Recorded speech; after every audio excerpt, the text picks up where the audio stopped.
Good evening, ladies and gentlemen. You're very welcome to the Irish Wheelchair Association.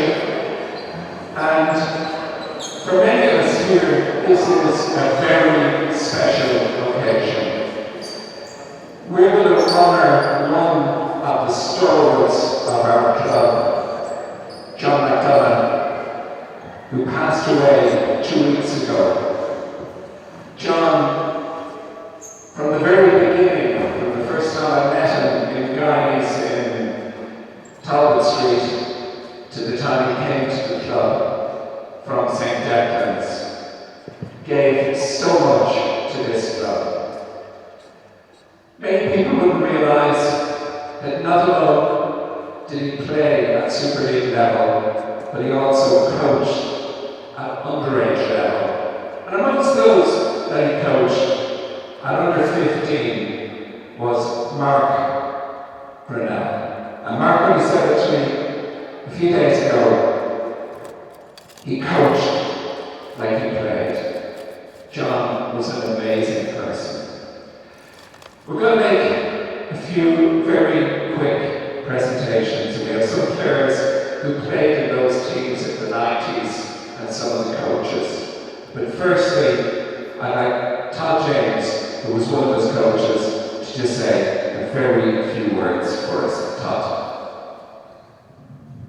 It's impossible for me to say a few words, but I remember John for two reasons. John played at St. Declan's, and my close friend Liam Hardy was one of his coaches, along with Tony, who played there, and several other guys that I knew.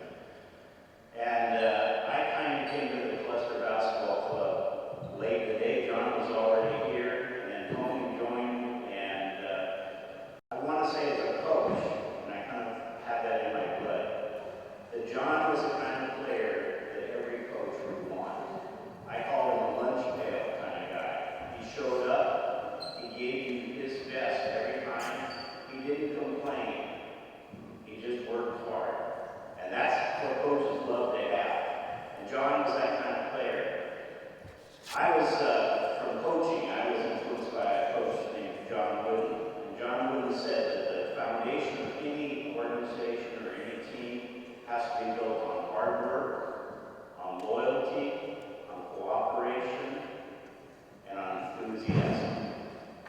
And John exemplified all that. And I just want to leave this one thought. Coach Wooden said that success is peace of mind with knowing that you did your best with your ability. I think John did that. The poem I want to share right now is I think speaks highly of who John was. It says, "Who can ask any more of a man than they give all that they can? That doesn't seem to me so short of victory." John taught us how to be victorious by working hard, being a good friend, being loyal, cooperating, and showing in his own way enthusiasm. And I just want to thank John for that, and I thank those guys that played with him because they were all part of that. Thank you.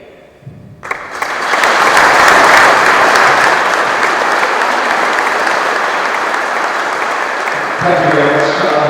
I look around and it's terrific to see the number of guys here who played on that team. The coaches over the years, and I'm not going to name anybody because you've all done an amazing job for our club here in Killester. I'd now like to call on John's brother Tony and his wife Amanda to come over because Pat Brunel, who played on that team, has a presentation to make to you and your family. Ladies and gentlemen, Tony McDonough and Amanda McDonough.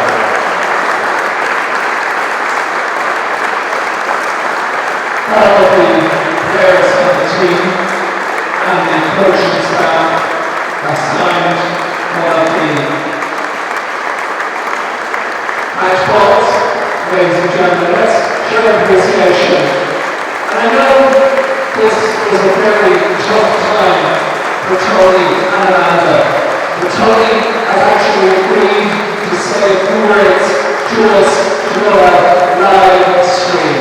Ladies and gentlemen, we'll bring it over Tony McDonough. Tony,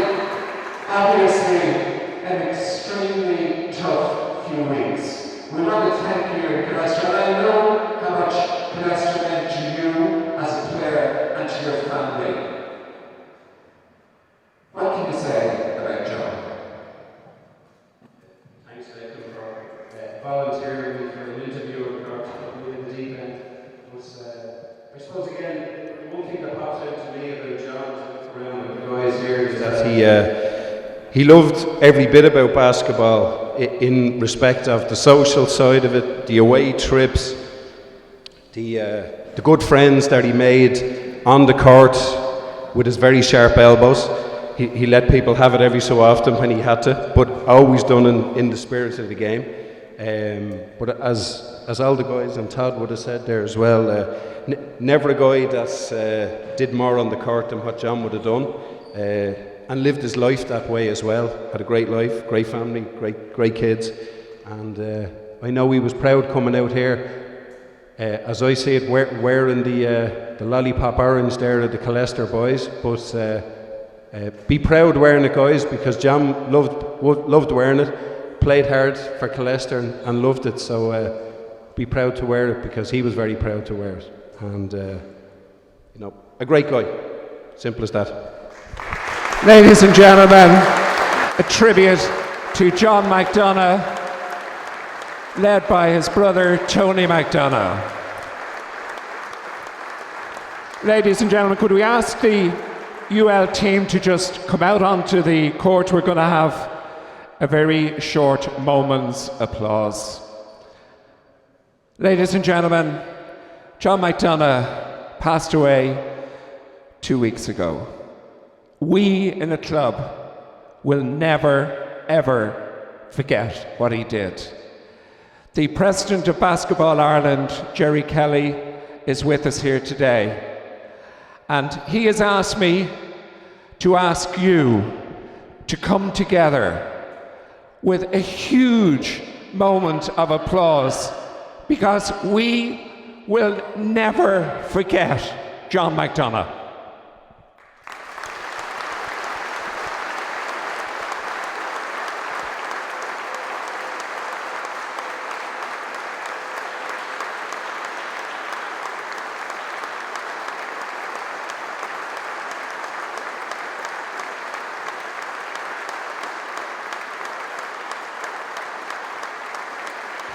Ladies and gentlemen, boys and girls, thank you very much.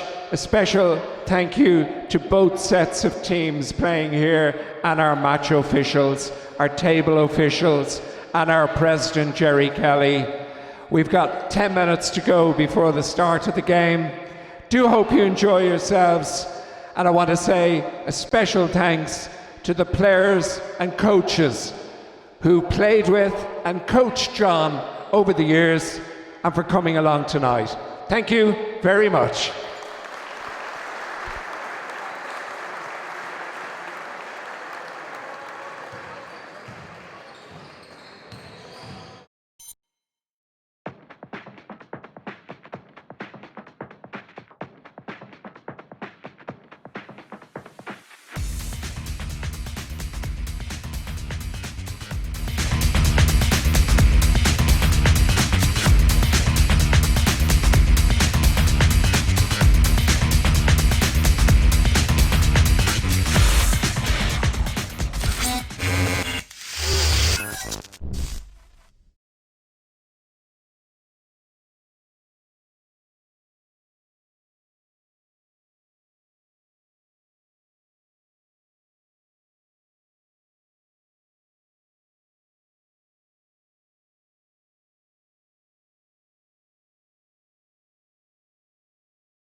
And you're very welcome back to the Irish Wheelchair Association after a rather emotional farewell to John McDonagh. And we're now back for the men's game here at the Irish Wheelchair Association between Parabel Killester and our visitors for tonight, UL Eagles. And of course, Killester still have the opportunity to make the second spot. They're assured of third, but a possibility, depending on the results for Thunder, of them making the second spot. And I'm joined once again by Peter Ferrari and Martin Grinnell, both players and coaches with Killester, who were also here as coaches of John McDonagh over the period that he was here with us, starting in the 90s. Pete, how do you think this one will go? I think that Killester will be looking to build up some momentum now going into the playoffs. They'll be looking for a good performance here tonight, and I think they're going to do it. Excuse me, we saw them the last time. They did well. They did okay, yeah. They did okay. I'm sure Jonathan wasn't happy with a lot of what went on. They almost blew it in the end. But they did. But a win is a win at this level. Like, there are no easy games as such. So I'm sure they were happy with the win, but I'm sure they had a lot of work to do in practice that week. Yeah. And I mean, but Martin, you look over at the bench, and I mean, we've talked about this quite a lot, but you look over at the bench and you see Kieran O'Brien is there, Mariano Gomez is there, and you ask the question, what could have happened if those two guys had played, and if Kieran Rowe and Michael Westbrooks hadn't missed out on maybe 5 or 6 games earlier in the season? Yeah. I mean, it could have been a completely different season because some of the young guys have done well, but I think they found themselves in a situation with too much responsibility on them. Yeah, you're right. I mean, it could have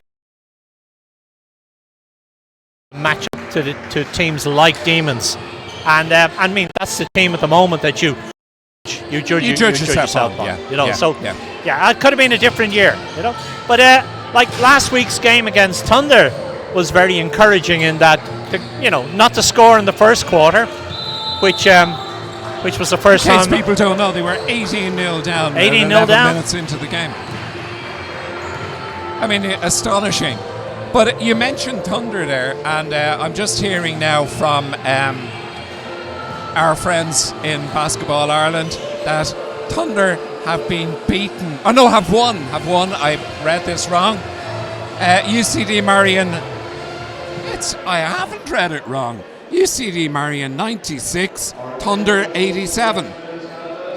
I hope that's not a mistake, because at half time it was 55-35. Maybe Ross O'Donoghue can confirm that one to us, but we're reading it out here as Thunder 87, UCD 96. If that is the case, Johnny doesn't know yet, but he'll be happy.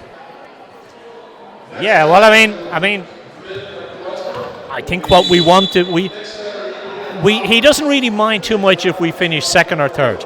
Does he not? No, and because does it not mean that you have an extra game or something down the country?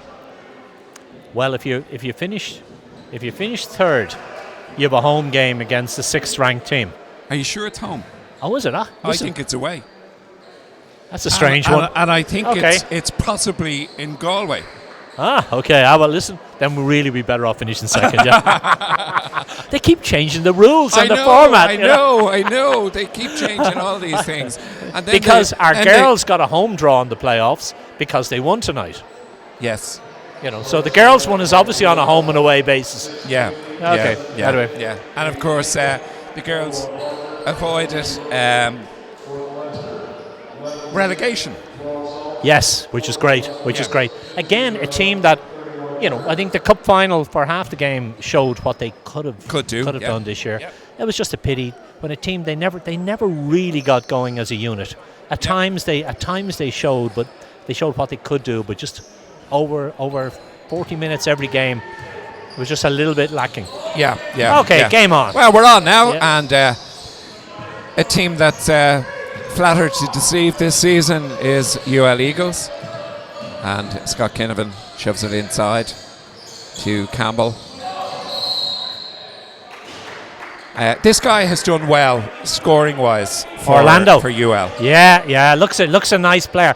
The only player there that I haven't seen yet is the big kid, 22, James Brophy. No, I haven't seen Brophy either. No, I did. I tell a lie. I saw him on a stream game. Yeah, But, he's a good 6'6", 6'7", Yeah. and with a good big body as well. Let's just see how mobile he is. Jermaine Turner with the shot, taken away.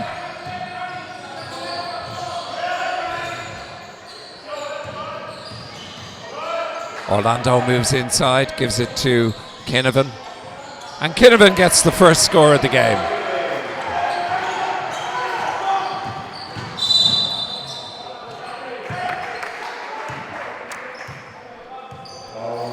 At the other end, we have a foul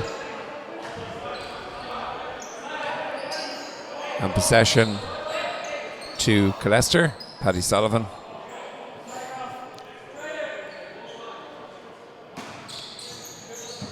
Gives it inside to Jermaine Turner.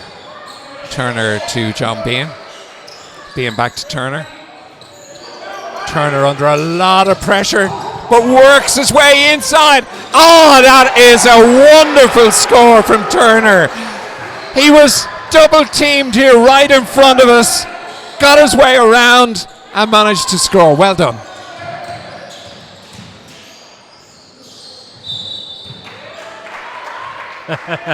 He stepped on the line. I think it's his first time to play in this gym, so he's going to find that one a little bit difficult. It'll take a while to get used to the dimensions. They'll never get used to it. Not during this game anyway. Turner inside again. Turner makes two. Lightning start to the game from Turner.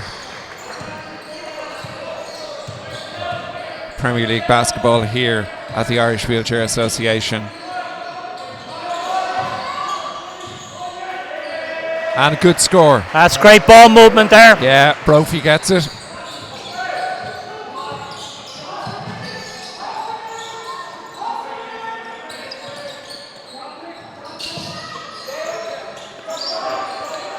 Paddy Sullivan outside. John Bean gives it inside to Turner, stripped. Campbell away to Kinnavan. Long one inside. Anything you can do, I can do just as well. Yeah, it's one of the disappointing things I've noticed this season is on transition, our defense is poor. Poor, yeah. He was left completely on his own. Turner Makes it 6 points apiece and 6 points for Turner. Jermaine looks like he's come to play tonight. Yes, he has. And by all accounts, he didn't come to play against Thunder in the first quarter, but did afterwards. Brophy shoves it back. Kinnavan trying to make sure whether his foot's on the line or not. Substituting, getting ready for Parabel Killester.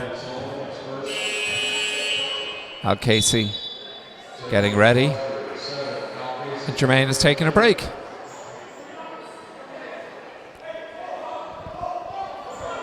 Possession to UL. Slight disagreement there between brothers-in-laws. Yes. And at the other end, we've got a score from Jamie McAuliffe.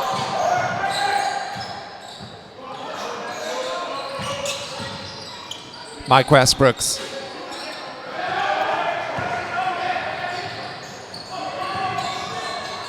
Orlando. Back to Kinnavan. UL leading by 8 points to 6.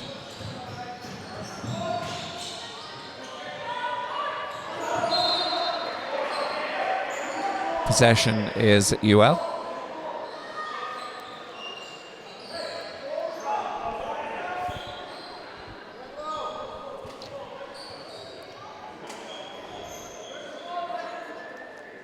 Inbound coming up.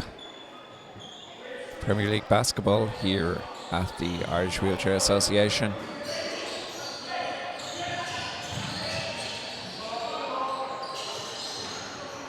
Rebound taken by the big man. Paddy Sullivan to Mike Westbrooks. Oh, that's nice. Into Kieran Rowe. Back to Westbrooks. Back to Sullivan. Sullivan. Westbrooks. Oh, excellent play. That was superb play. Ah, great ball movement again. Yeah. Yep. You know, if you We're level at 8 points apiece. Sadly, I know I'm sounding like an old gramophone record here, but again, transition defense, non-existent. Yeah. Unfortunately, sometimes they get the guys back, but it's not just good enough to be back. You've got to be back and playing defense as a unit. Yes. And instead, they're just running back and just. But we're going to miss. I don't know how long Jermaine is going to be out for, but we're going to miss him already. You can see on the rebounds, they just have the edge. They already have the biggest body on the court in Brophy, and they have a couple of really athletic guys. So we're going to struggle because our guys are while they're hard working, they don't have that sort of athleticism. Did you cop what happened? I know I didn't. They obviously something was meant to have been done and it wasn't done, and he brought him out. Yeah, and both of them were looking at each other as if, what did I do? What didn't I do? You know, something. So anyway, will I sneak over and ask? Jermaine is sitting at the edge of the bench. 6 minutes to go. Just we're small at the moment. You know, just it is look very at small, our unit compared to their unit. Yeah, I mean the other big guy is Niall Hegarty, and he's not on the bench or on the floor.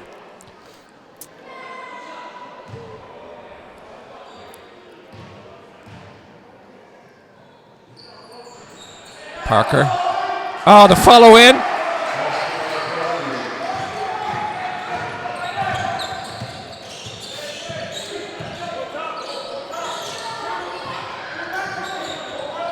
Mike Westbrooks to Al Casey.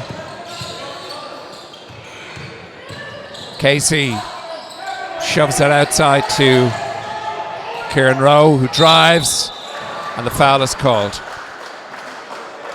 5:36 to go in the first quarter. Kieran Rowe going to the free throw line. Substitution for Yeah, right. Stephen Brophy King did a is hell into of a the job game. there. Yeah, He's Stephen very King is difficult in. matchup because nobody can match up his size. So Yep. Kieran Rowe shooting. 12 points to 8. They trail. First one is short.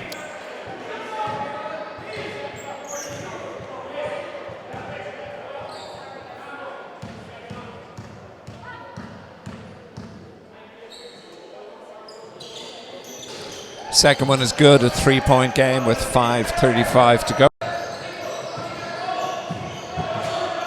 Paul Kelleher, of course, a very successful coach with Demons and Glanmire, is now with UL, and there we have an excellent score from Neil Campbell.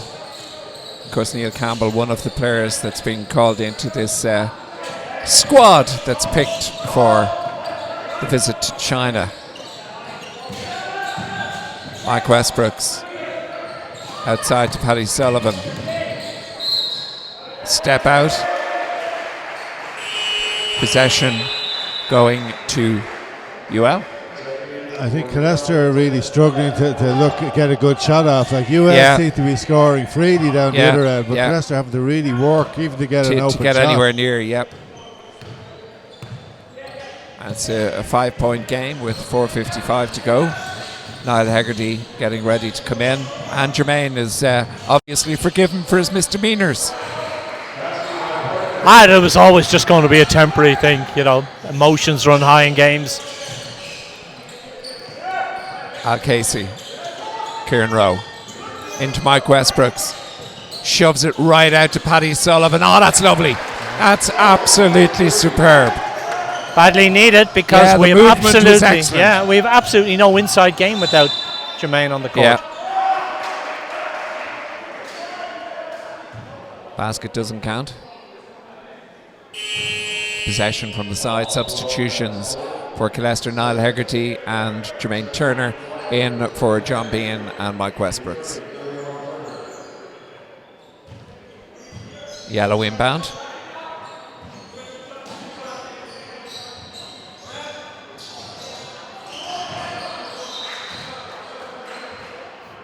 We'll try again.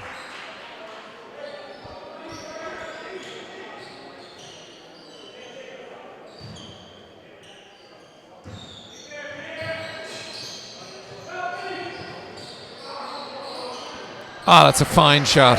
Absolutely superb shot from Campbell.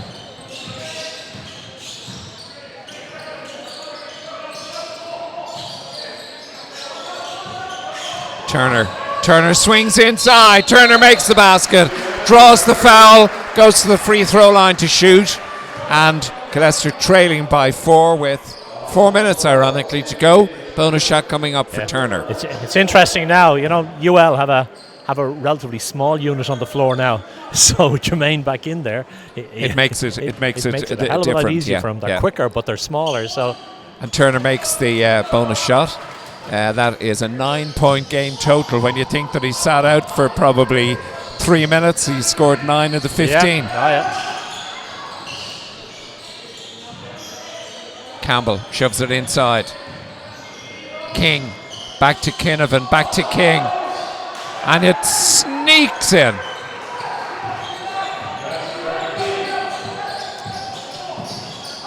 John Bean. Turner. Rowe. Inside to Casey. 6 seconds on the shot clock. Scott Kinnavan. Peter, it's a sprightly game for a game that really props doesn't count that much. It certainly is. UL have come to play. They have. They're playing really well. They're moving the ball. They're running the ball. Yeah. And Killester are going to have to pick up their tempo they this game want to know they're in a game. Yeah.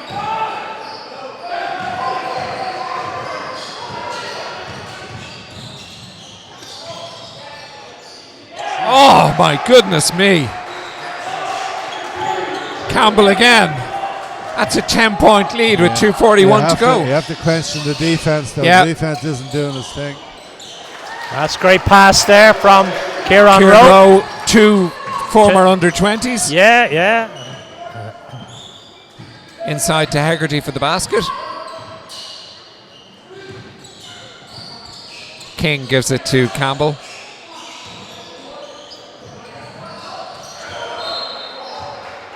Possession is going to Yellow with 2:15 to go. They lead by 8 points.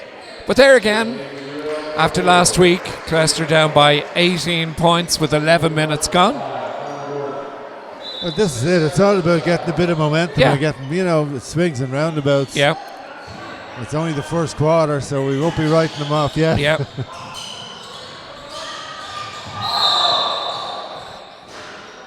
Turner's cut for a foul. It was a foul, but he was a little bit unlucky. He was. It was a genuine attempt to get it, but he did foul him. He did, yeah. And we've got a possession for UL.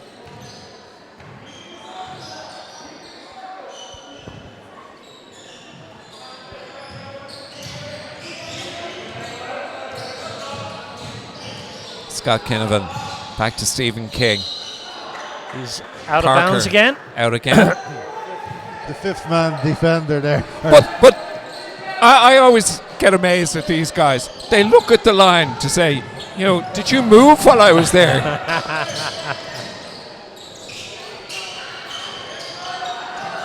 It's well rebounded, unlucky by Turner.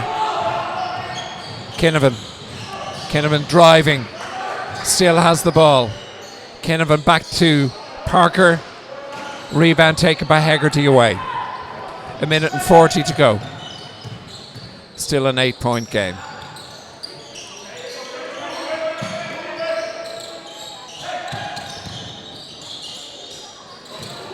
Unlucky from Conor Gordon. This game is breathtaking. It's up and down and up and down and up and down. Yeah, sorry, I forgot we were commentating. I was enjoying it. You were enjoying the game, yeah.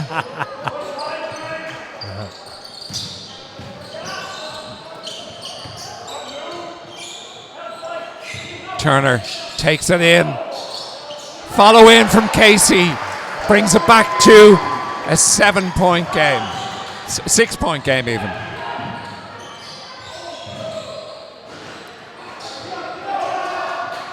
$50 seconds on the clock. Kieran Rowe. Outside to Hegarty. Given away. Casey with the foul.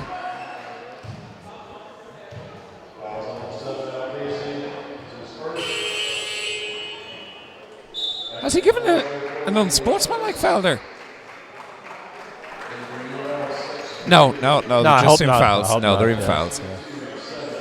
I thought he did that, but he obviously didn't.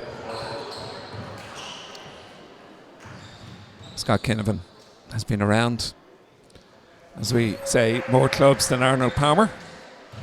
No, actually, he started with Delta Notre Dame and then went to Limerick. No, I think he's been around more. Has he? Yeah, I didn't think so. Scott Kinnavan, I think he's been around a few clubs. Yeah. Conor Gordon, 34 seconds to go. Back to Turner. Travel. I noticed Conor Gordon is buzzing today because he got his driver's license after, I think, 27 years trying to get it. And he got it this week. Very good. That's true, is it? Yeah, I think. Oh, he definitely got it. But the years might be wrong, but he definitely got it. That'll teach him to ask me for a mention. Well, okay, I think that 27 years is a little exaggeration. I'd say maybe 12 years. There he is, over talking to his coach.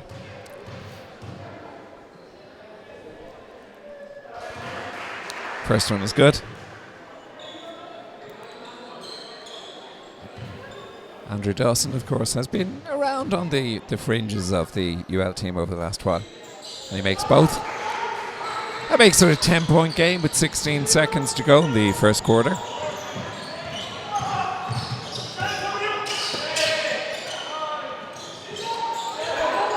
Turner driving. Still Turner. No, he loses it. And as we reach the end of the first quarter, maybe a bit of a surprise here at the moment, Pete. 19 points to 29. Yeah, I think UL are really playing well. Like they're doing a good job on defense. They're forcing Killester to take some poor options on offense, and offensively they're playing really well. Like they've scored 29 points. Yeah, and it hasn't all been shooting. They've shot the ball well, but they've driven to the basket. They've picked up fouls. They've picked up rebounds. Like they're getting a good spread of scoring. Yeah. So they're playing really well. They'd be very happy with that first quarter. Lads, I have to go back to this Thunder game. Thunder were leading 55-35 at halftime. UCD have beaten them by 96 points to 87, and Conor Meany has scored an astonishing 40 points. Wow. What can you say about that? Well, all I can say is the game before against us, Thunder did something similar. They had an 18-point lead and lost by 10. That's right, and went down 33-30. But Thunder look a very fit, competitive team. It's not like they're old and they tired. Yeah. Well, that's the latest score. Or that's a full-time score, sorry. And we're into our second quarter here at the Irish Wheelchair Association. Parabel Killester against UL Eagles. Conor Gordon to Jermaine Turner. Shoves it outside to Paddy Sullivan. Turner sets a three. And that's good, Turner. 29-22, second quarter here in Clontarf. Big crowd, a very special occasion for the members and the family of John McDonough, but the members of Killester Basketball Club. And of course, one of the things that a lot of people forget, Martin, is that that particular team played against the crew of the USS JFK here in Clontarf. That's right. Which was an absolutely jam-packed occasion. Yeah, no, it was a great night. So John and Tony and Philip Rogers, who also joined from St. Declan's, all part of that squad. And Brophy is at the free throw line after his break. That was a slightly late call there. I missed it in actual fact because it was so late. The Limerick bench roared and then the whistle went. It was probably a right call, just it was very, very late. The referee said, they called, so we have to give that one. 8-point lead. That was an impressive rebound, wasn't it? It was. He was kind of up high. Turner pushes it out to Gordon, to Westbrooks. Killester still having to work very hard to get an open shot here. Yeah, you know, UL's defense is excellent. John Bean inside the key, doesn't drop. Well rebounded. Mike Westbrooks takes the loose one. Makes two. We're back to a 6-point game. Would I be right in saying that Johnny is maybe working on plans for the playoff? There seems to be something different about the formation of the team. Is there technically something happening? They've certainly introduced a new offense.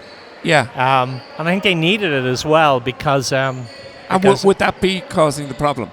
That they're not quite sure of it? I would say so. And that's possibly caused a bit of friction as well earlier on where a player got benched.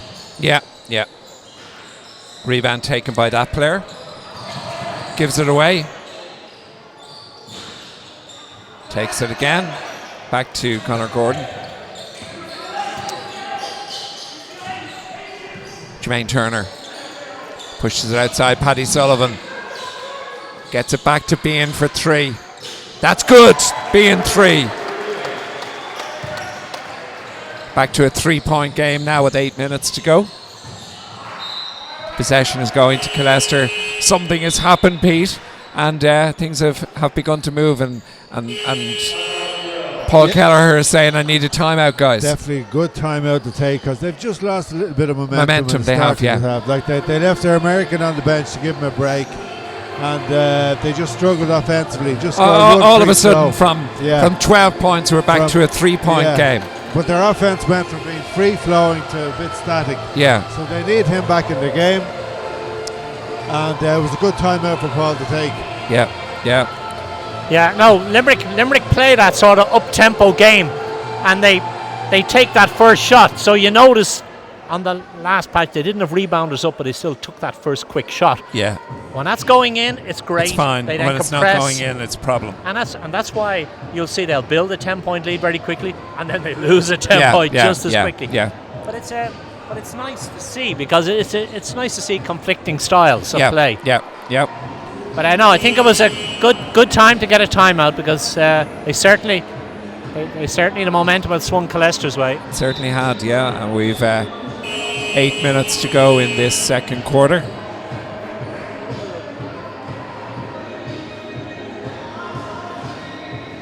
And Parker is back into the game. Orlando Parker, tall guy, very slim, isn't he, Pete? He is. He reminds me of myself in my in your play. Yeah, I think you need to get those eyes lasered again. would I describe him as a Diora Marsh maybe type? Lanky, actually, very actually like Diora, yeah.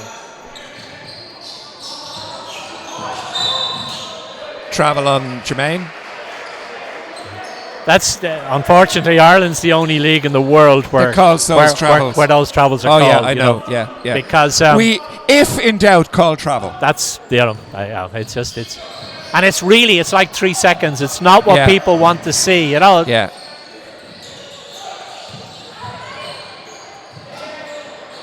That's a good basket. Again, it's Campbell back into the game.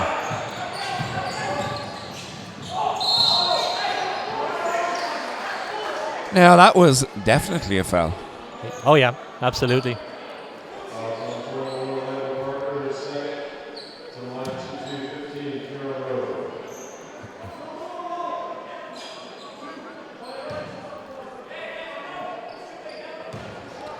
Kieran Rowe shooting. 5-point game, 7.5 minutes to go. Ooh. That was an ugly looking shot. A bit heavy.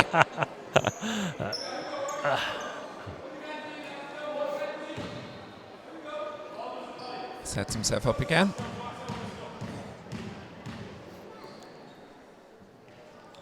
And the second one is good. Brings it back to a 4-point game with 7.5 minutes to go. Kinnavan back into it. Parker, Kinnavan. This is the better 5 for UL. Campbell inside to Quigley. Quigley still has it. Back to Parker, stripped by Johnny Bean, and it's possession for Killester, a 24-second violation. Much better defense from Killester there. Yes. Much better. They pressure on the ball all the time there. Yeah. They just didn't give Kinnavan, Parker or Campbell room to shoot. Exactly, yeah. And we've a substitution coming in for UL. They need to do that though, because there was too many open shots in the first quarter. Yeah. Quigley is taking a break, and Stephen King is back into the game. Yeah. He actually, this season, he's one player that I noticed hasn't been getting a huge amount of court time. Turner picks up the loose one, gets the score and picks up the bonus. See, I've always thought that Limerick have as much talent as any other team in the league. It's just sometimes they haven't quite functioned as a team. Do they miss the experience of Matt Hall?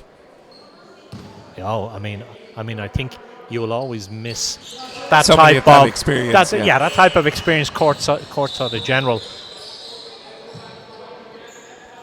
Back to a 1-point ball game. Yeah, with 6:48 to go. Quickly is going off. Kinnavan.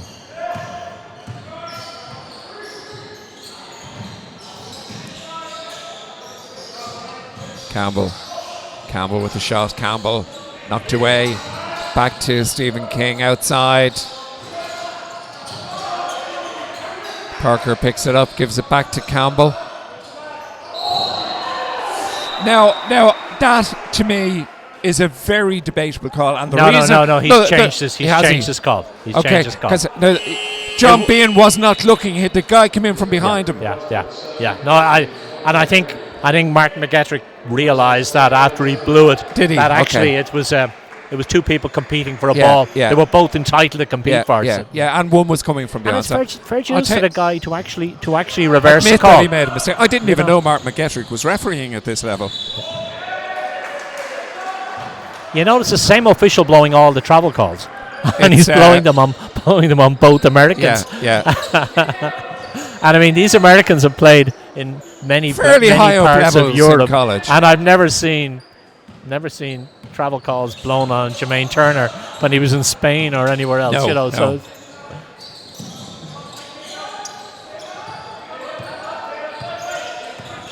Just an important couple of minutes now. With It Tyrone is, it taking is. a break. Can they keep the scoring going?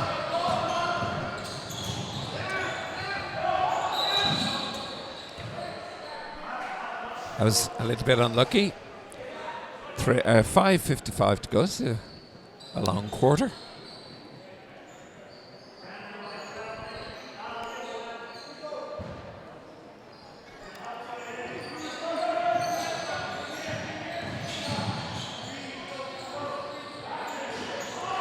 Rebound taken by Westbrooks. Kieran Rowe looking around, gives it back to Westbrooks to Bean. Bean goes inside and checked by Parker. He felt he was fouled. He told referee Mr. Dunn that he was.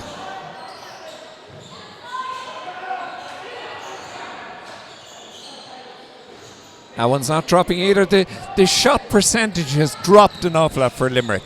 yeah, but that's how they play. So if you play that way, you gotta take it when it's not hitting. Big rebound, not taken. Won by Quigley. And a good score.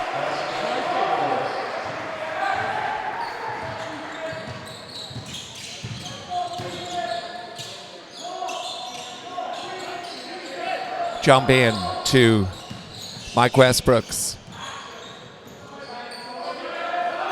Kieran Rowe, 3-point game. Rowe was going to go for a three, decided against it. Taken by Kinnavan. Kinnavan away.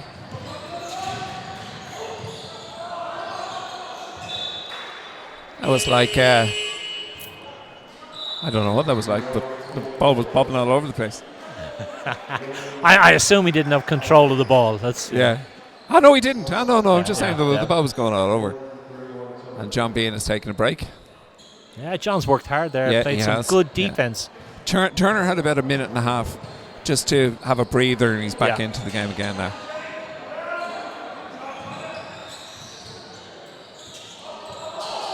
Parker gives it back to Kinnavan. Kinnavan shoves it outside. That's a nice score. That's their last 2 baskets they've scored.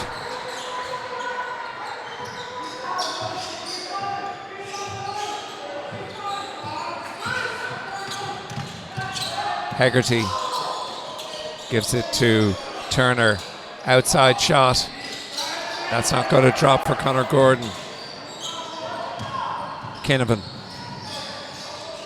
Away to Parker. Parker drives!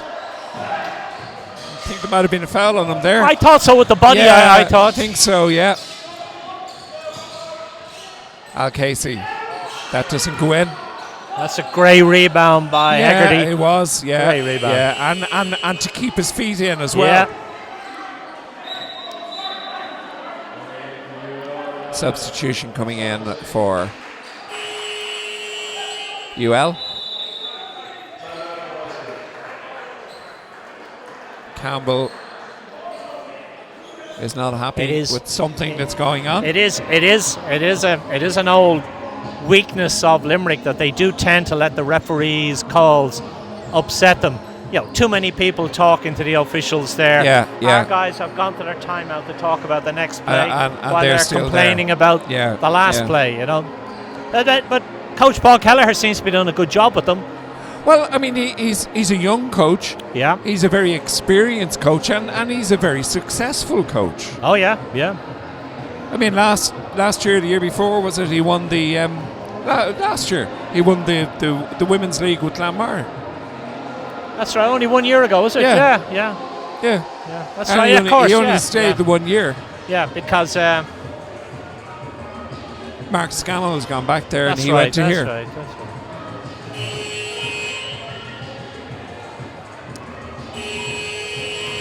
And we've timeout, Martin McGettrick. Oh, that was our ball there. Niall Hegarty knocked it off. That's right, he did. It obviously is being reversed. That's a definite Killester yeah, that's ball what I there. see Jonathan asking the referee There's about that. no question about that. Yeah. It was. So maybe they were right to complain. Yeah. And who says a referee will never change his decision? That's true. That's twice tonight we've seen it.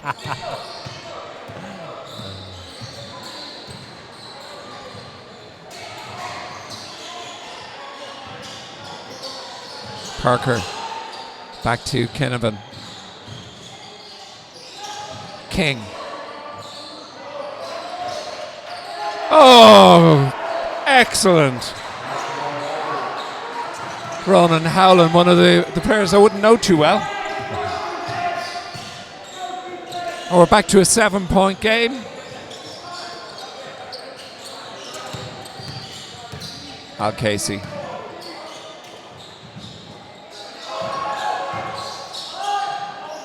Turner's shot is blocked. That doesn't drop. Now somebody has just clobbered Al Casey. Clobbered him.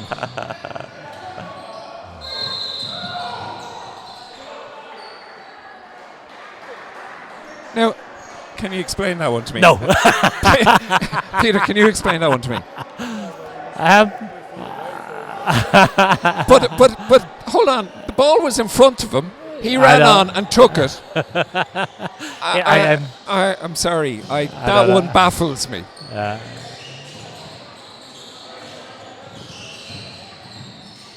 Oh, that's excellent. That is superb play from Kinnavan. Absolutely. Great vision. Lovely play.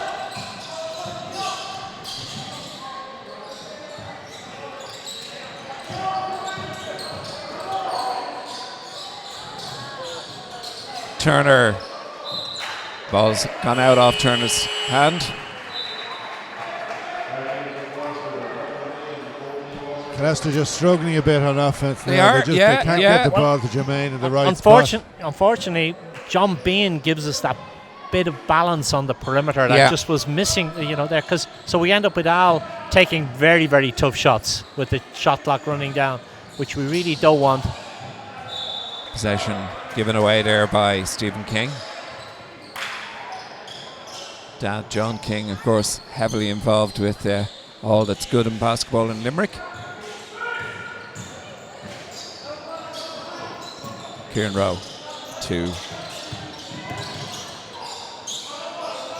That one's not dropping either. Nothing's going in for Conor Gordon. No. Kinnavan shoves it back outside to Parker. Rebound taken by Jermaine Turner with 1.5 minutes to go. 9-point game. UL lead. And I hate to keep going back to this, but Thunder have been absolutely murdered tonight, which would leave it wide open for Killester to get the second spot. That was a travel. An absolute travel in the middle of the court there by Parker. And that was one. Yeah. Turner to Kieran Rowe. We have a 11-point game. Sean Bean shoves it outside to Westbrooks. Inside to Jermaine. Oh, beautiful strip from Kinnavan.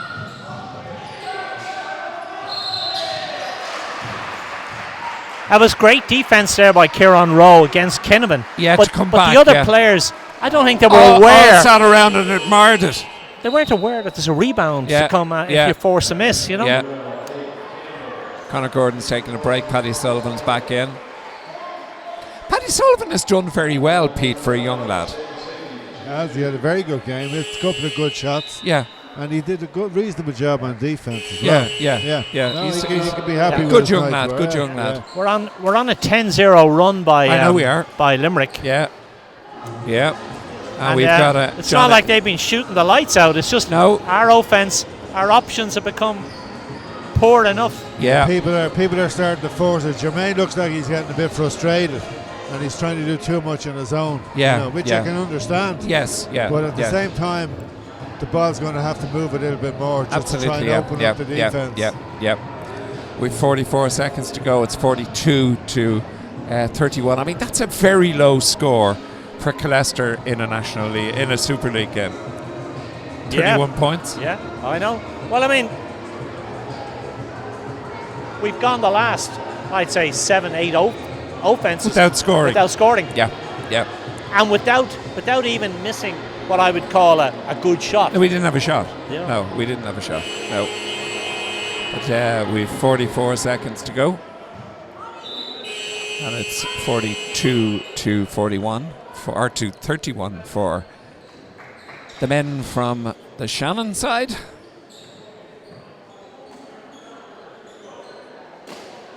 You will play a pretty exciting game, don't they? It's very up-tempo. Oh, it certainly Everybody's is. Yeah, allowed it to certainly shoot is. from Yeah, anywhere.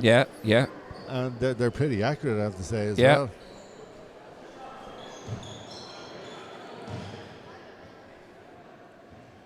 First one's good.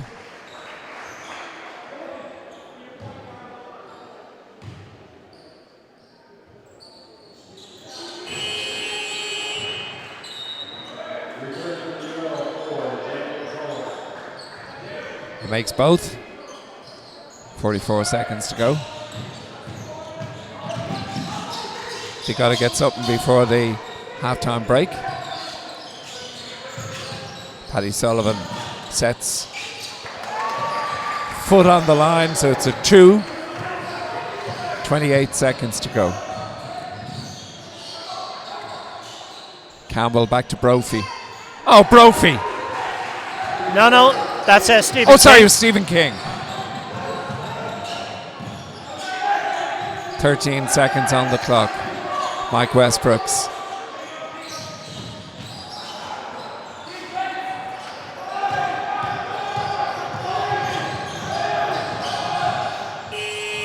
And as we reach the end of the second quarter, UL Eagles leading Parabel Killester by 47 points to 33. Pete, not pretty. It's not, and I think Killester are really going to have to improve a lot to make an impact in this game. Like, UL are just shooting the lights out. They're playing great defense. Like, Killester are struggling to even get a good shot away. They're forcing a lot of shots. Yeah.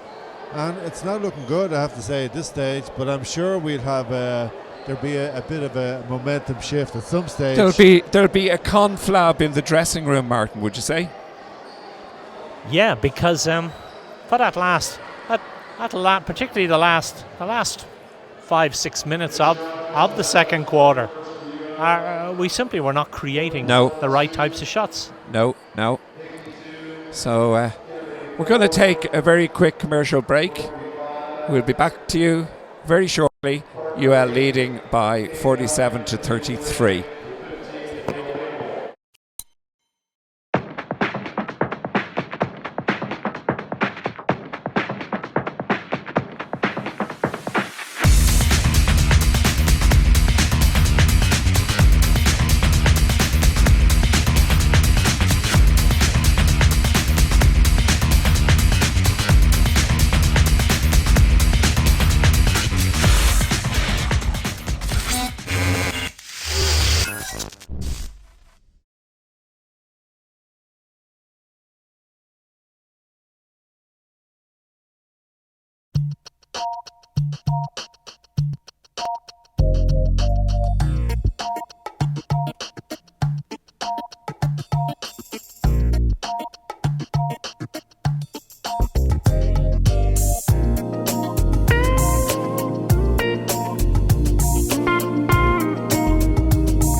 And you're very welcome back to the Irish Wheelchair Association.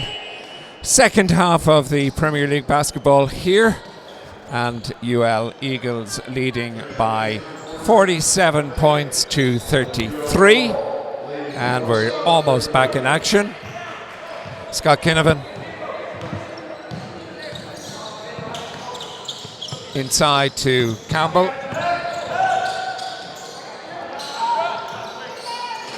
And another one from Campbell.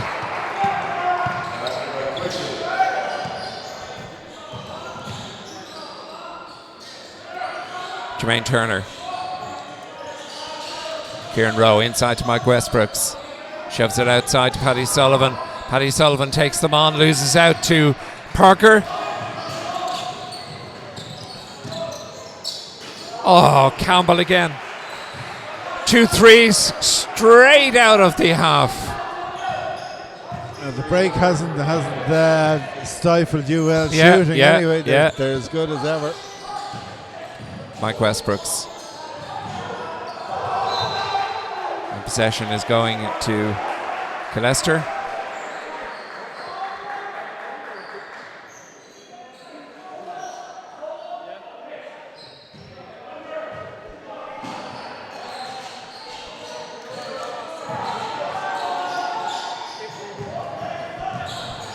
John Behan. Inside John Behan to Kieran Rowe. Rowe with the shot from outside. That's 3. Good return from Rowe. 36 points to 52.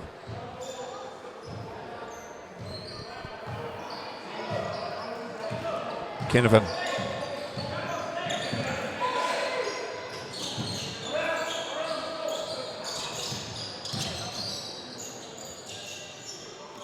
Another excellent. That's 3 from 3. But they can't keep giving those open shots. I mean, somebody has to rotate over there and get a hand up on those shots. I mean, look how hard Killester having to work even to get a shot off. Yeah. Martin, I hate to keep coming back to this, but I'm fully convinced there's something different. And the technical brain of yourself and maybe knowing Jonathan what he's up to, but that's 11 points they've scored. Yeah. I think the problem is our defense. I'm not convinced that Orlando, when he makes that drive down the middle and elevates, I'm not convinced he's going to score off that. We're collapsing in on him. Yeah. He's kicking out the 3-point shooters that are not missing at the moment. So we either carry on. John Behan there with a good hustle. That's great hustle by John. And we did, of course, miss. Oh, it doesn't drop. But we did miss a dunk there from Jermaine. It's back to a 19-point game with 7:18 to go. Mike to the free throw line shooting 2. Could have been an and 1, but decided to roll around the basket for a minute Sorry, or are 2. they saying that was an end line ball? But he was most definitely fouled. On a layup? Yes, absolutely. 100% fouled.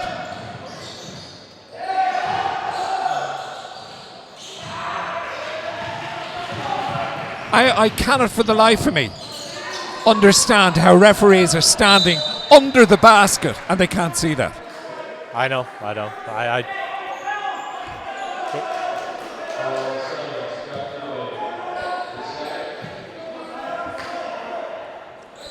Westbrook's inbounding for Killester with 7 minutes to go. To Kieran Rowe. John Behan. Back to Mike Westbrooks. Nice one inside. Given out to Paddy Sullivan. Sullivan makes the 3. He's keeping him in it this half, Paddy's done very well. Yeah. And he picks up the loose one. Unfortunately, doesn't hold it.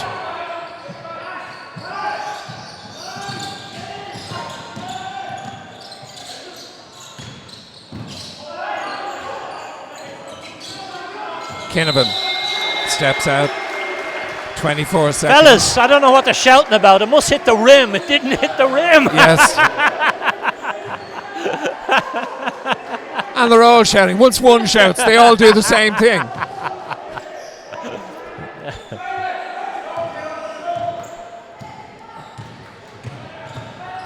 Kieran Rowe. Outside shot. Now that was a foul.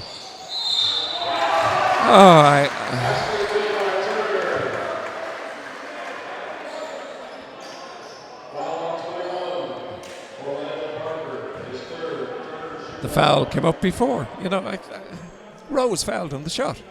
I know. Like I say, if they stay focused, if Limerick stay focused, they really will not lose this game. They're playing much better. Yeah. Bonus good. It's back to a 13-point game, you know, and anything can happen in these games. The way.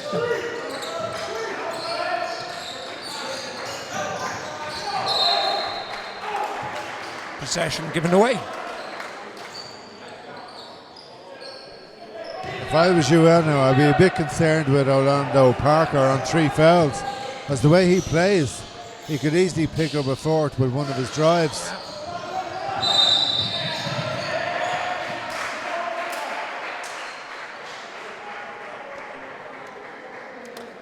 Unsportsmanlike foul call there. I hate to say it, but what was unsportsman about that? Oh, Michael Westbrook. What was unsportsmanlike? I mean,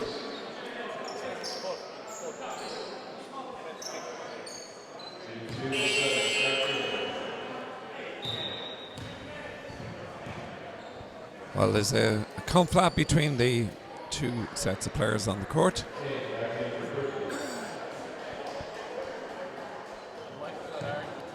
Kinnavan going to the free throw line. First one's good.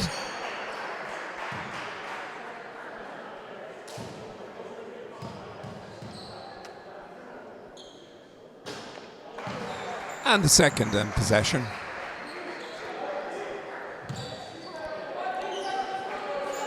Kinnavan and Turner having pleasantries. And Kinnavan's right back.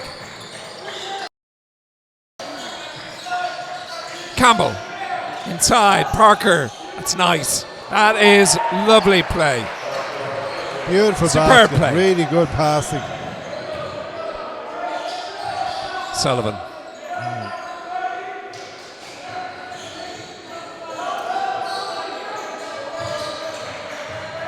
John Bean inside to Mike Westbrooks. Still Westbrooks. Oh, given away. Parker. Oh, he's stripped.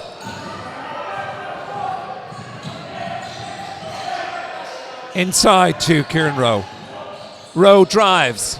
And that's a good score. And it should have been a foul with it. Stephen King. Big rejection. And John Bean taken by Kinnavan, slowing it down.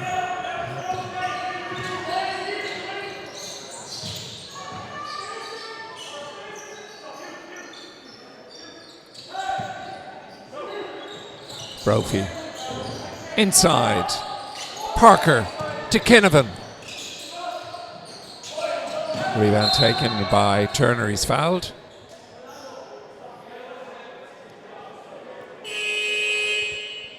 Substitutions for killester in it. 4:24 to go. Al Casey and banding for killester.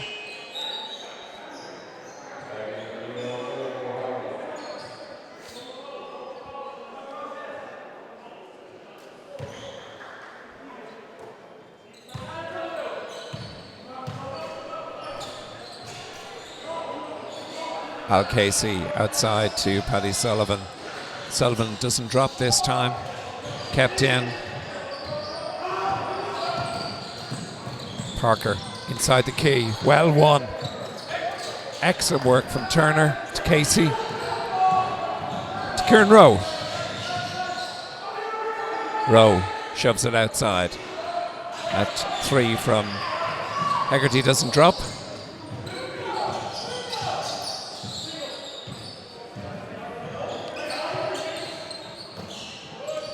Parker slips but regains position and scores. A good one from Orlando Parker.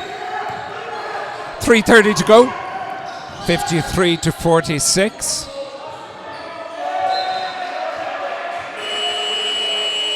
And it's possession to Killester, but it's a timeout with 3 minutes and 21 seconds to go. Sorry, did he blow a 5-second call there? There was no more 5 seconds.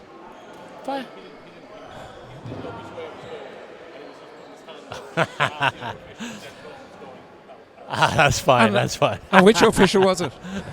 I don't know. Just I saw him put his hand up like that, and I said, a 5-second call. Okay. You know. Okay. Well, anyway, we've a timeout, and certainly Johnny Grinnell won't be happy with what's going on. Paul Kelleher will be reasonably pleased that his side is and well ahead. And we'll all be just depressed if it stays like this. Yeah. It's uninspiring, I'm afraid. I just think there's something different. I don't know what it is, whether they're working on plays and they're not really worried about tonight's game, and they're not really worried about next week's game, and they're thinking ahead to the playoffs. I hope not. I mean, individually, I think individually we've got people working very hard, but you have to work as a unit, and it's just you're right. There is something missing tonight. There is. We'll see now. They're sitting out there, America and Orlando, and we'll just see what happens.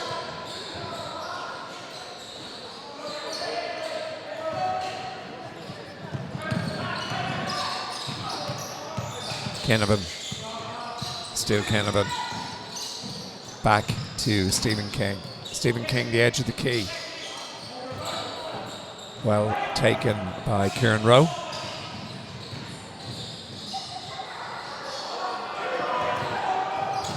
Well won by Kieran Rowe, but knocks it out of bounds. Possession going to Limerick.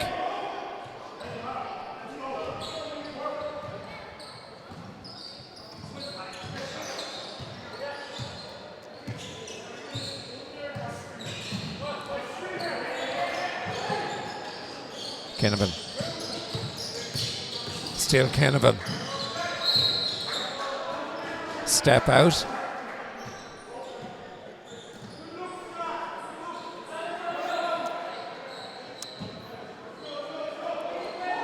Kieran Rowe for Parabel Killester. Outside to Paddy Sullivan. Sullivan outside to Hegarty, inside to Casey. Casey gives it away. And a simple layup from Scott Kennevan makes it a 19-point game. Well, that defense is not acceptable. You know, Kieran Rowe gave up on that play. That's just not acceptable at all. Possession is going to Killester. Just look at our offense. You know, there was a mismatch there. Jermaine Turner being marked by Brophy. He's working to get open. He gets open 3 or 4 times in an offense, and nobody's looking. Yep. And we won't see it now because he's been given a break. Yeah. And you know they're not going to have it easy next week against Temple Oak either. Absolutely. Sure, we saw at Temple Oak here. Yeah. Killed us. Yeah. That's,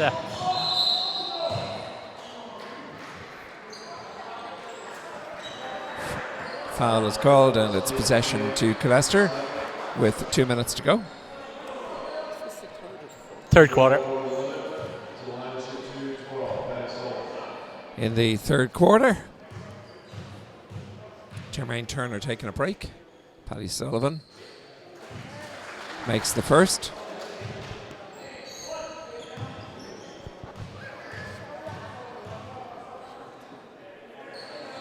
And the second.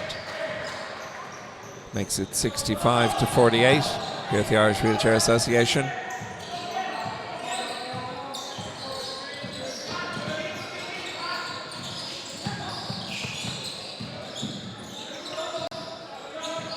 And an excellent score. 1:45 to go. You'd have to wonder, Declan, how you have struggled this year when they Bottom of the like table, that. you know, bottom of the table. They certainly don't look bottom of No. the table out there. No. Kinnavan.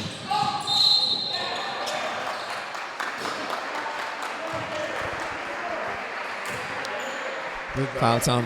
Killester offensively have been terrible tonight. Yeah. Like 48 points. Yeah, and but as Martin just said 5 minutes ago, defensively they're missing. Yeah. They really are. Yeah. Again, that no Parker on the floor. They're just moving the ball, and our defensive players are not able not to working. apply pressure. Yeah. Well, it's 1 minute and 21 seconds to go here at And the like I Irish said- Wheelchair Association. Yeah. No, and I'm not questioning the individual effort. I'm Oh, just no, saying, no. I'm just saying, as a unit, Collectively, they're just just not not. performing.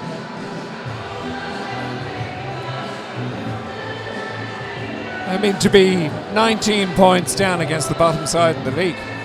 To be 19 points down against the bottom side in the league. are they bottom? Yeah. I would have said they are much too good to be bottom. Well, they're down very close to bottom. I don't. Yeah.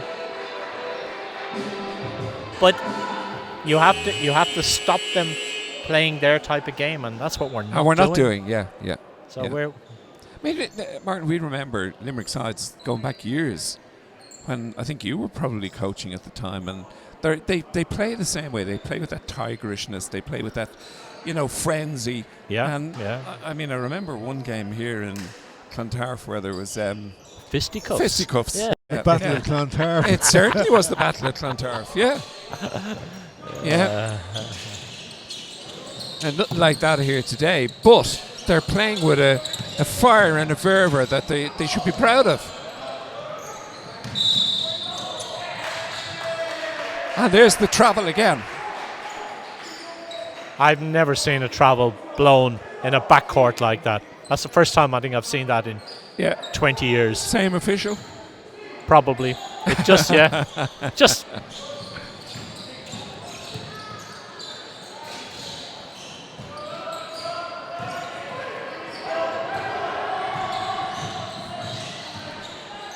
Kieran Rowe shoves it outside. Back into Westbrooks.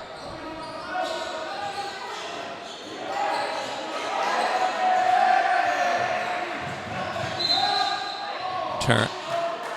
Kieran Rowe there, fouled.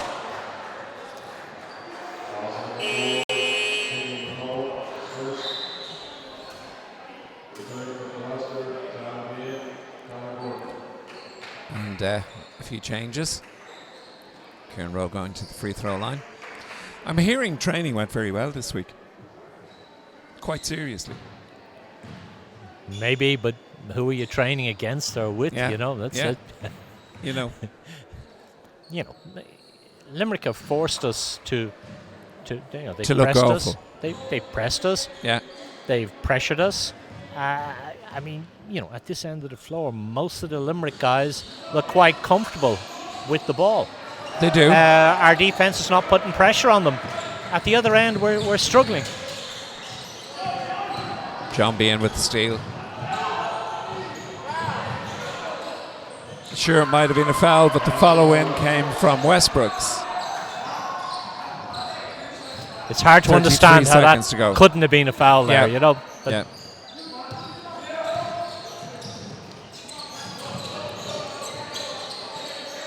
Brophy to Kinnavan. Kinnavan working his way inside, shoves it outside, foot out.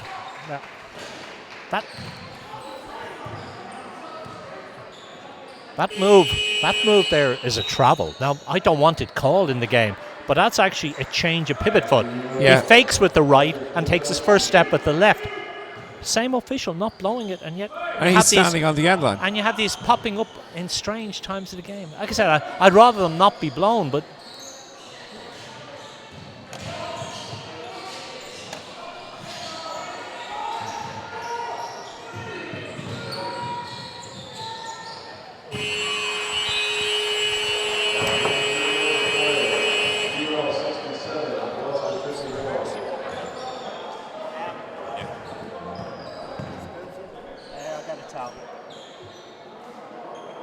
And as we reach the end of the quarter, we're going to take a quick commercial break with UL leading by 67 points to 51.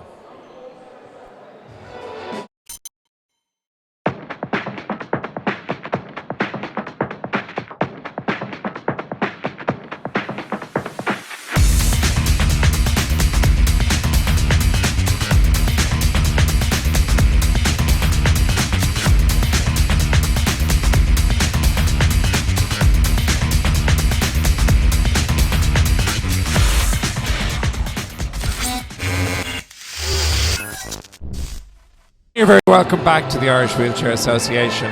We've got 10 minutes of basketball left here. And Killester trailing by 67 points to 51. Guys, is there any light at the end of the tunnel? Well, it's very hard to see how Killester can come back in this game. I mean, the UL have dominated from the tip-off. Offensively, they played great. Defensively, they've done a great job on Killester. 4 and 11. So it's going to be very hard for Killester now. I wouldn't be giving up on them yet, but it's going to be very hard. I'm just hearing that I told a lie. UL are actually second from bottom, in front of Dublin Inter.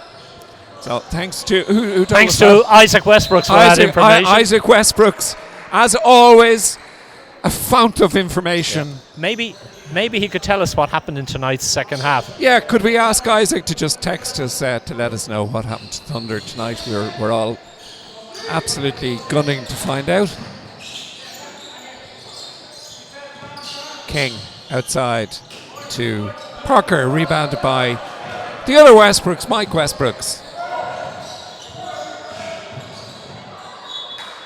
That shoots out, and possession going to Killester, who trail by 67 to 51.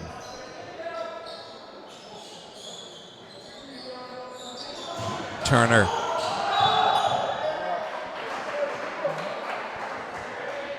And that was a travel. I thought it was a foot trip. It's So called a did foot I. check, yeah. But did the travel come afterwards? Oh, afterwards, yeah. Okay. He's different, that ref, different. I mean, sees sometimes a different game. Yeah. I often sit here when we're watching these three referees playing the game. Do they get one another's way or something? That used to be a hell of a lot easier when there was two. 8 minutes and 58 to go. Killester not even taking rebounds now. They've just resigned themselves to third place in the league, and Jonathan Grinnell is not a happy camper sitting over there on the bench. Parker, rebound taken by Turner, gives it away to Kieran Rowe.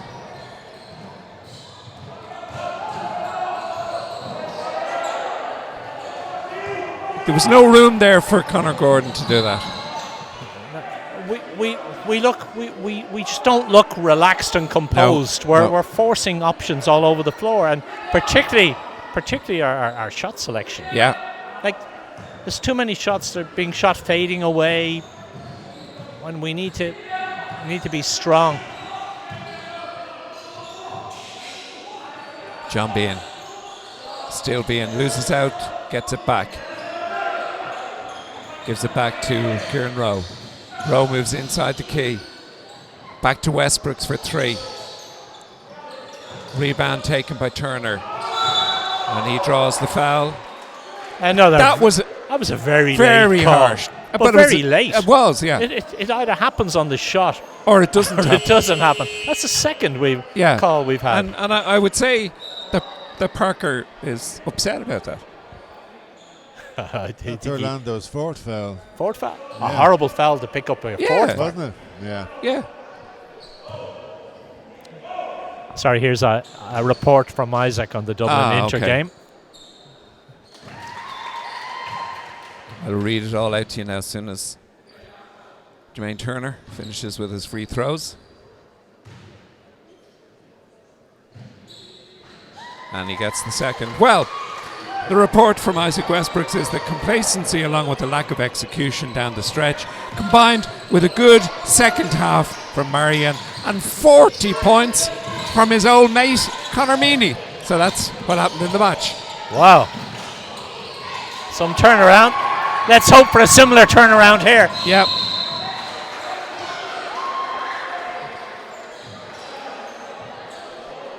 There's a foul called. John Bean having chats with one of the officials. 7:36 to go. It's a 14-point game. It's a timeout. UL in their last couple of offense have played a more structured offense. They've tried to move the ball a bit more. Yes. And they've got nothing out of them. And so when they were just coming down winging it. Yeah. Now maybe it's getting the last quarter. They're getting a bit nervous, trying to steal the game off. But if they keep doing that, gives the chance. I mean, there's still 7.5 minutes to go. There's a long time left. Yeah, a long time. And as Isaac says, down the stretch, you could lose a game, and that's what happened to Thunder. You know what I mean? That's a huge shock for Thunder.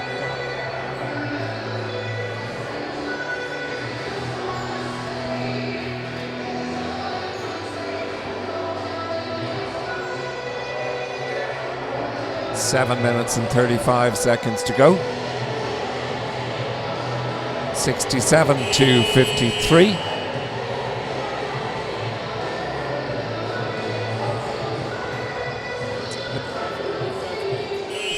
It's UL's game to lose. Oh, absolutely. Definitely, there's no question about that. Yeah. I mean, and it would be very difficult to see them losing it at this stage. It would be, yeah.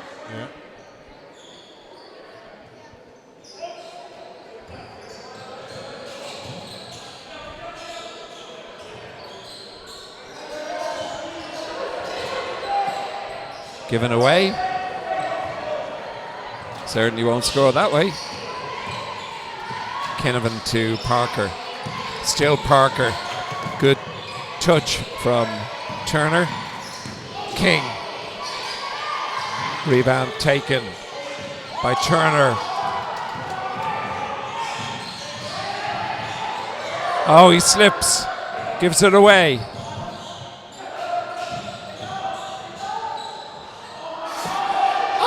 There's an awful lot of hacking going on in this game, and it's not being called. Yeah. Yet travels are being called all over the place. Kinnavan. Oh my God. Paddy Sullivan makes two. 6:35 to go. 67-55. We're back in the game. 12 points. Yeah. It's not that we've got better. It's just they've got uglier. Got worse. Yeah. Campbell. Well rebounded and well held by Bean as well. Possession is going yellow.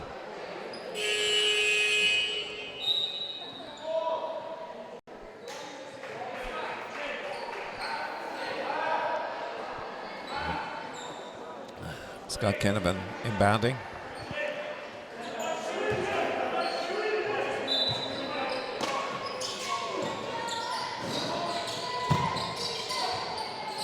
Big one outside.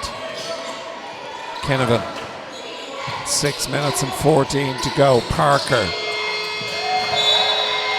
Again. I said this in the girls' game. I cannot for the life of me understand how a team can play a 24-second offense and they're called for something way out here and no intentions of shooting, and you have a bench over there who don't call it. Just baffles me. Yeah. Turner brings it back to a 10-point game with 5:50 to go.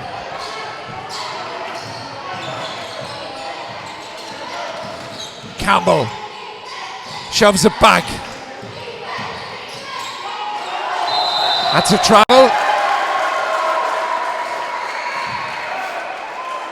Owen Quigley caught there with 5 minutes and 37 to go. The crowd have wakened up. Yeah. But this crowd will shout if you give them something to shout at. But up till now, we haven't been getting much. Casey. Oh, that was poor.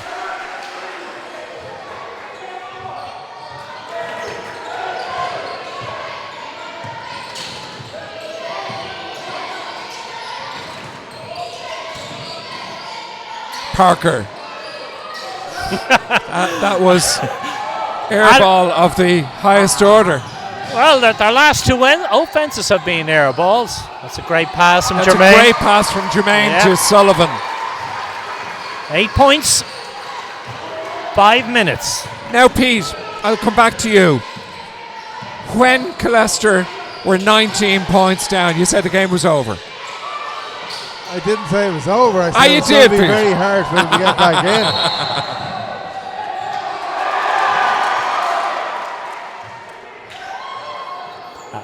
He's not giving it. Can't it happen outside the 3-point arc? He's not giving it. It's possession for Killester. Wishing on a star.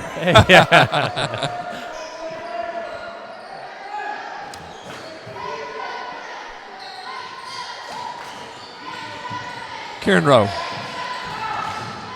Paddy Sullivan.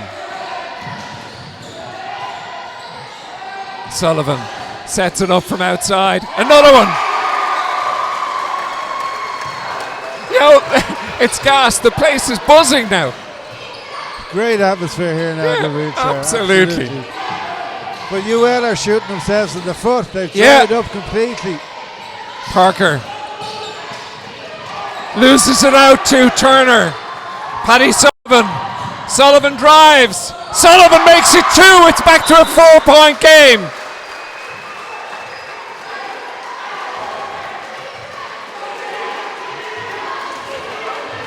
Paul Kelleher's getting frustrated on the side. They need a timeout so bad.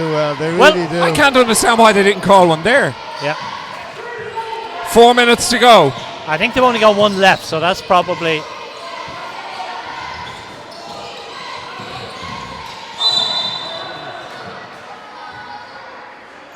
Sorry, how can you give him 2 shots for that? Well, he wasn't shooting.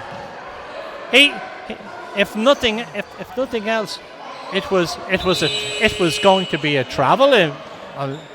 If you pick up your dribble and take a big jump and then go to make a move. The next one was going to be offensive.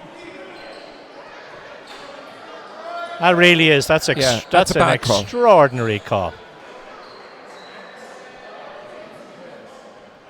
John Bean is asking. Which is a very reasonable question. Yeah. Like, what the hell is going on here?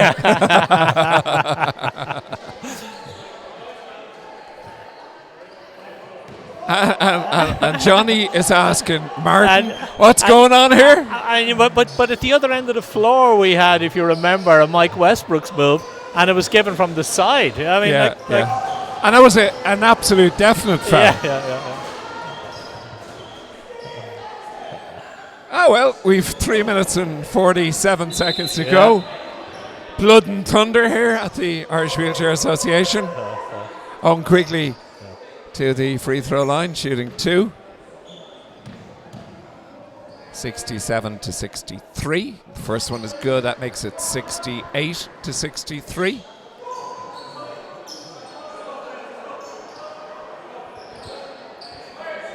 Little bit of cat and mouse there in the amongst the markers, and that's good. I was going to say that. I mean, that's Quigley doesn't usually miss free throws. That's the first score they've had for quite a while. Ages. Yep.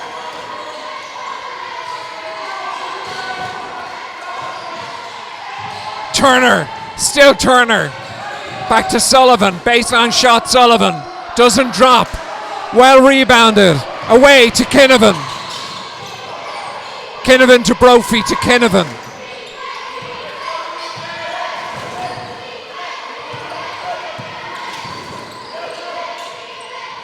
Campbell inside. Given away. Possession, Killester with 3:10 to go. 6-point game. It's interesting. For most of the game, Limerick play an up-tempo, quick shooting game. And now they've slowed down. And I'm not too sure just how comfortable they look in a half-court type game. Turner. Baseline shot. Turner. Big one. That's a big one for Turner.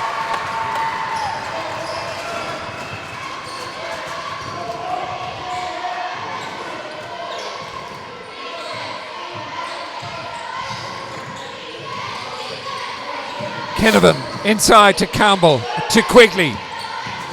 Still Quigley.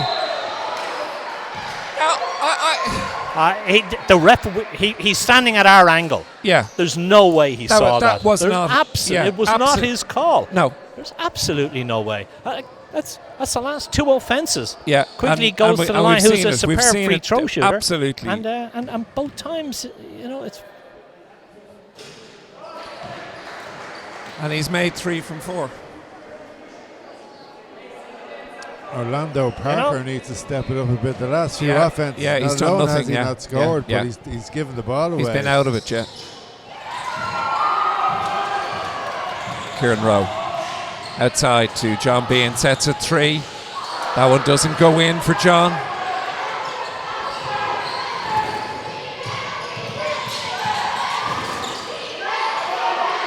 Kinnavan.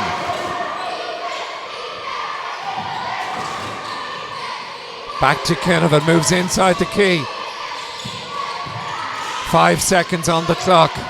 Oh, there's a trouble. Absolutely huge trouble. And look at the official standing there in beside the same guy who's called all the travels. Unbelievable.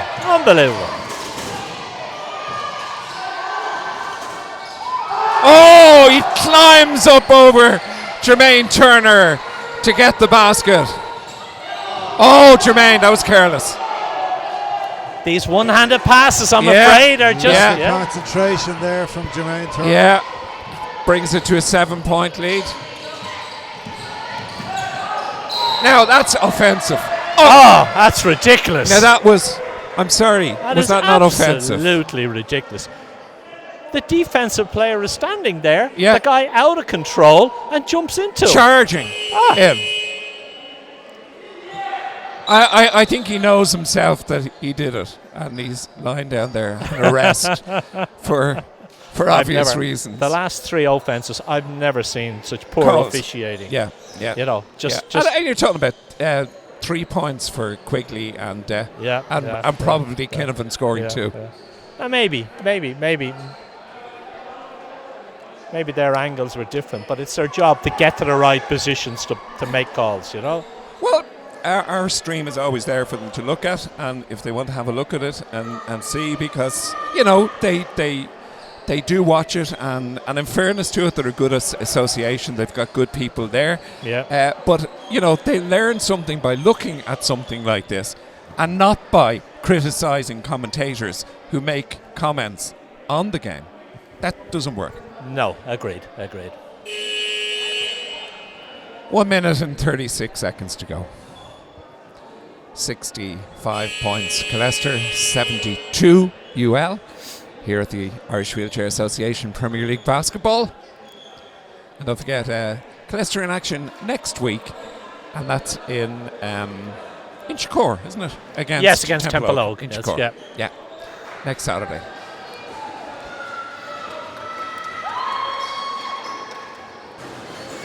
Jermaine Turner having a chat with one of the officials.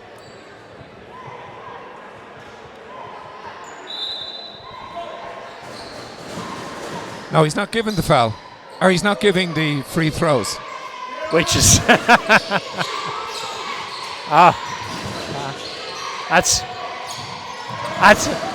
defies logic. If the foul was a foul. Look, another call here from an impossible angle. an impossible angle to blow that call. But see, this is what gets players and coaches frustrated. I'm looking at Turner, I'm looking at Jonathan Grinnell, I'm looking at Brian O'Malley, I'm looking at these guys who are experienced players and coaches in this league, and they're saying, what the hell is going on? Yeah.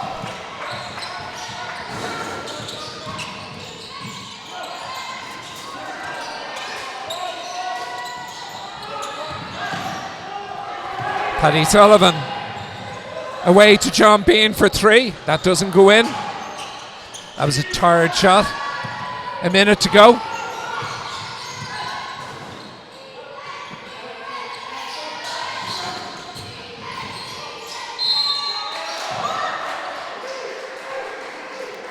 Foul is called.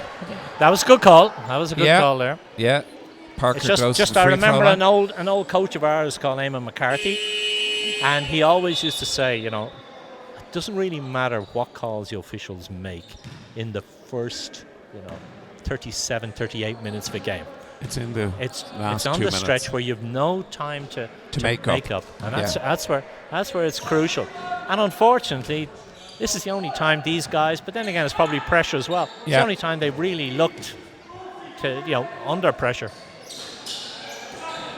Turner. That's interesting. Orlando misses 2 free Both, throws. We need quick offenses. Kieran Rowe to That's John too Bean. long. Basket from Westbrooks. 45 seconds to go. 5-point game.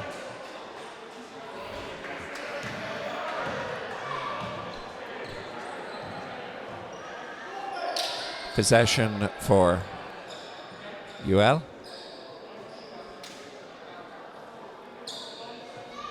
Kinnavan to the free throw line shooting.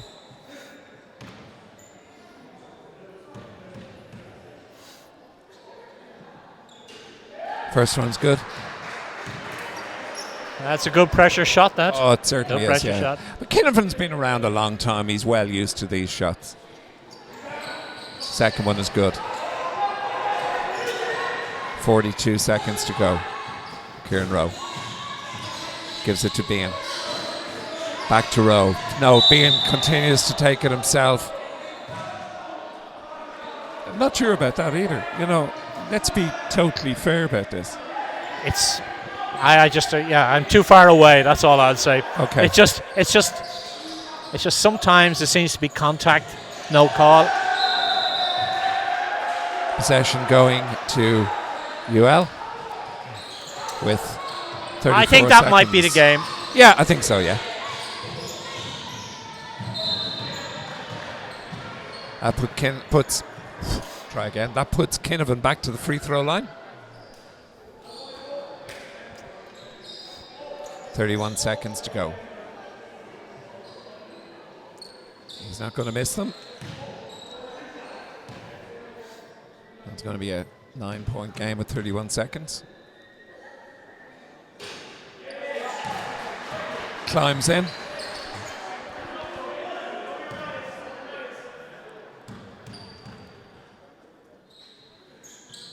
Two from 2. 9-point game with 31 seconds to go. Kieran Rowe.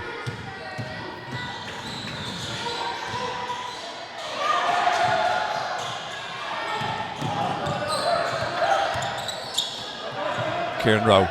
Outside 2.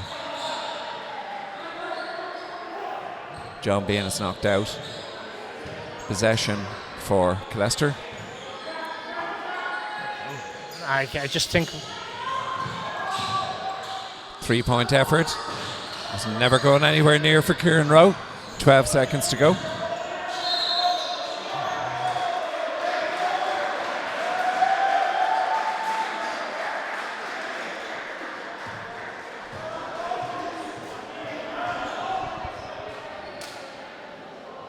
And Brophy going to the free throw line. Big guy, Brophy. he is, but that was a bit too aggressive of a swing after the foul there, and I'm afraid referees just are weak. Yeah. You can't let that go. Is Yeah. it a foul only if he hits him on the head with the elbow? Yeah. No, yeah. it's not. First one's good.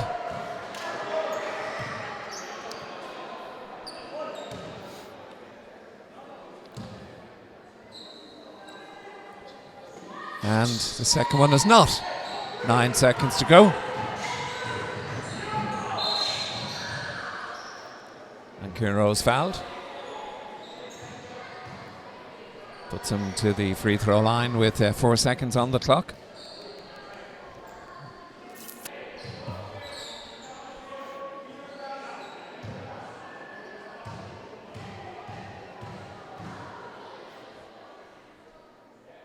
First one good.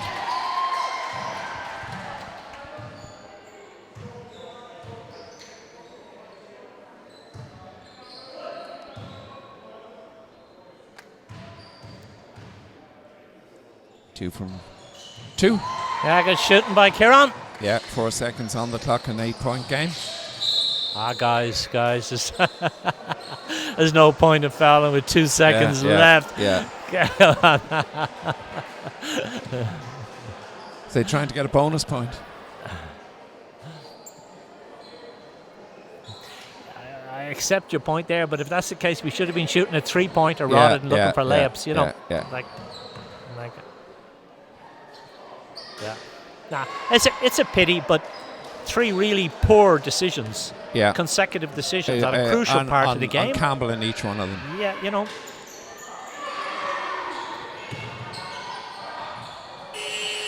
And as we reach the end of our game here at the Irish Wheelchair Association Premier League Basketball, we do hope you've enjoyed our coverage on KBC TV. The final score, 69 points, Killester 77 points to UL. Pete, what do you think? Killester will be very disappointed with that performance. UL, for 3/4 of the game, UL looked like they were the team challenging at the top. They struggled a bit in the last quarter, but Killester only played for about 6 or 7 minutes in the last quarter. Yep. And they looked really good when they were playing that way, but just too little too late, I'm afraid. Yep. And a bad loss at home at this stage of the season. Martin, what do you think? Well, I think to give credit to Limerick, they had a big lead. They were pulled back. They weren't playing well, and they did enough to hang on to win. So I mean, I think Limerick can take a lot of credit from that game. I thought, the Killester performance was patchy, and I just think it's a pity. It's a pity that just a few decisions that looked pretty poor had such a bearing on the game. And that was when they came back into the game after being pretty horrendous for a long period. Well, they came back in. They were 19 points down. Yeah. And they came back. They got, Limerick got to the free throw line and did enough. They shot the ball very well down the stretch. So I find it hard to believe that they're second from bottom in the league. Oh, they certainly don't deserve to be. They're a hell of a better team than that, They certainly don't. But it's a funny old game, basketball. Well, we've got Paul Kelleher coming over to us here now, and I'm going to make my way out. Just very quickly, we'll have a quick commercial break. Good job.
And you're very welcome back to the Irish Wheelchair Association, where UL Eagles have had what I would describe as a terrific win here against Parabel Killester.